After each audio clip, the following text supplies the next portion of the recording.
Ina mana subscribe da ƙararrawar sanarwa, mun gode.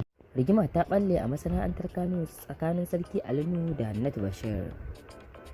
Rigimar dai ta jawo cece-kuce tsakaninsu, inda Hannatu Bashir ɗin ta yi wa Sarki Ali Nuhu rashin kunya.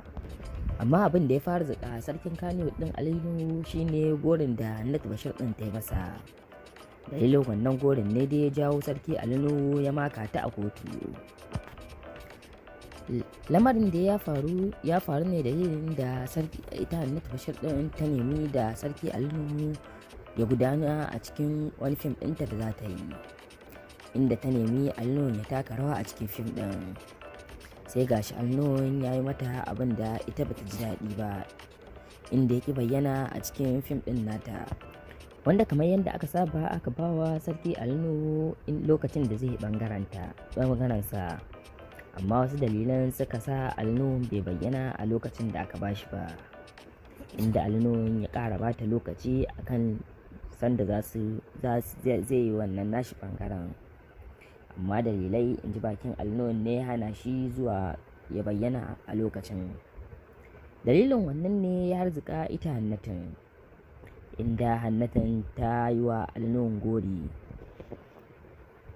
To gashi dai abin da Ali Nuhu ya faɗa tare da ita Hannatun. Hakan dai ya fusata Hannatun, inda ta aika masa da saƙon karta kwana. Kamar yadda Freedom Radio dai ta rawaito da ainihin abin da ya faru. To a cikin wannan saƙon karta kwanan ne abin ya harzuka shi Sarki Ali Nuhu, inda yake ganin ai Hannatun ta masa gori. To dalilin wannan ne yasa Ali Nuhu ya maka ta a kotu.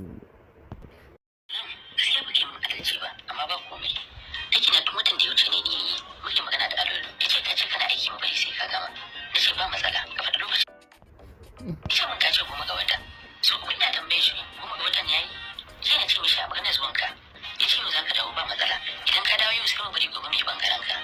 Yau kuma na ce mishi a magana gobe, ya ce mu baka dawo ba sai gobe, na ce ya ce maka idan ka dawo goben za mu yi bangaren naka, saboda idan ya wuce goben akwai matsala, ya ce shi ma ka ce baka samu damar yi goben ba, to ba matsala na haƙura, insha Allah shin ko kyauta za ka yi mun ba zan ƙara saka gaba in Allah ya yarda.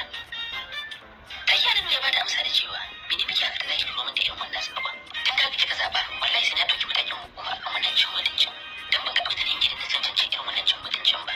Bai da min doni fim din ki da yake ina fim din naki wani sai ne fim din albarkacin Allah da kika ji an nakala fim din naki ba kina ba da wani umarni in yauce ba akwai matsala. Zaki bayanin kuɗin da kika bani ko ajimin din da kike da inda saka kike min wannan rahoton, wallahi akwai hukuma ai.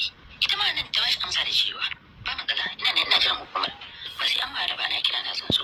Kuma ni wallahi ba daraja alwala na ci ba, domin kai da kike ganin kanka a wani baka taɓa yin dalilin naira 5 ba, amma ni na shayi maka kayan ku na wuce ka ce min wace ce ne ko kuma zan ci darajar wani. Wai hukuma to ba matsala ina jira. Alalu ne saurin bata amsa da cewa ni kike dalilin naira, roƙon da yake a taimaka a fitorin ɗinki a waka shine dalilin naira.